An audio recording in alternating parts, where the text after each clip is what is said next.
नमस्कार। ये आकाशवाणी पटना है। अब आप राकेश कुमार सिंह से प्रादेशिक समाचार सुनिए। बीपीएससी की ओर से आयोजित तीसरे चरण की परीक्षा में चयनित 51,389 शिक्षकों के लिए आज पटना के गांधी मैदान में नियुक्ति पत्र वितरण समारोह का आयोजन किया गया। मुख्यमंत्री नीतीश कुमार ने पटना सहित 8 जिलों के 10,000 से अधिक शिक्षकों को नियुक्ति पत्र वितरित किया। शेष 30 जिलों के शिक्षकों को नियुक्ति पत्र संबंधित जिले में ही वितरित किए गए।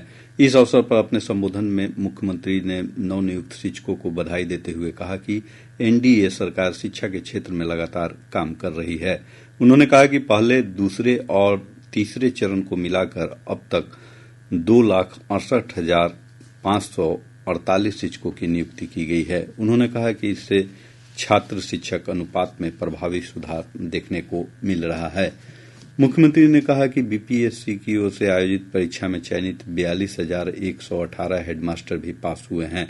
उन्होंने कहा कि चयनित हेडमास्टर को अगले महीने नियुक्ति पत्र दिया जाएगा। नियुक्ति पत्र वितरण समारोह में उप मुख्यमंत्री सम्राट चौधरी, विजय कुमार सिन्हा और संसदीय कार्य मंत्री विजय कुमार चौधरी समेत अन्य गण्यमान्य लोग उपस्थित थे।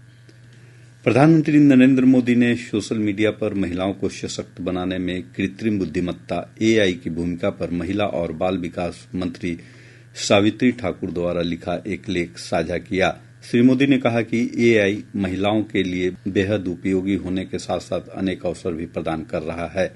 अपने लेख में सुश्री ठाकुर ने बताया कि एआई अनगिनत संभावनाओं के साथ ही महिलाओं को समाज में निर्णायक भूमिका निभाने में भी सक्षम बना रहा है। प्रादेशिक समाचार आप आकाशवाणी पटना से सुन रहे हैं। केंद्रीय स्वास्थ्य एवं परिवार कल्याण राज्य मंत्री अनुप्रिया पटेल ने कहा कि भारत सार्वजनिक स्थल स्वास्थ्य के नए युग में प्रवेश कर चुका है और सरकार सार्वभौमिक स्वास्थ्य कवरेज को बढ़ाने पर ध्यान दे रही है।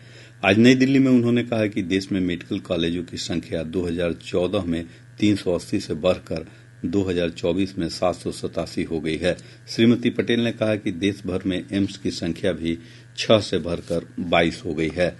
केंद्रीय पर्यावरण, वन और जलवायु परिवर्तन मंत्री भूपेंद्र यादव ने मध्य प्रदेश के माधव राष्ट्रीय उद्यान को देश का 58वां बाघ अभयारण्य बनाए जाने की घोषणा की है।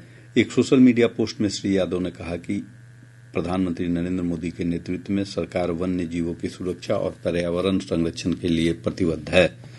राष्ट्रीय जनता दल के नेता तेजस्वी प्रसाद यादव ने आज कहा कि जाति आधारित सर्वे के बाद एससी, एसटी और पिछड़ा वर्ग को 65% आरक्षण सरकारी नौकरियों और शैक्षणिक संस्थानों में देने का निर्णय किया गया था।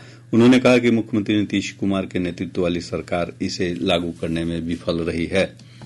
नगर विकास और आवास विभाग के सचिव अभय कुमार सिंह ने कहा कि राज्य के 9 प्रमंडलों में 9 विशेष तौर पर नियोजित शहर विकसित किए जाएंगे। उन्होंने कहा कि इनमें कचरा प्रबंधन और ड्रेनेज के लिए विशेष व्यवस्था होगी। श्री सिंह आज पटना में कचरा प्रबंधन पर एक राष्ट्रीय सेमिनार को संबोधित कर रहे थे।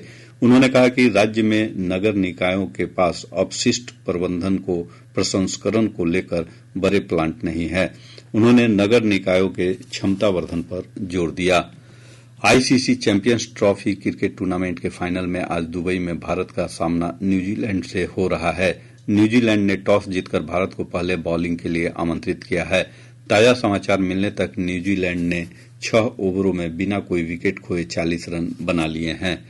इसके साथ ही आकाशवाणी पटना से प्रसारित प्रादेशिक समाचार का ये अंक समाप्त हुआ।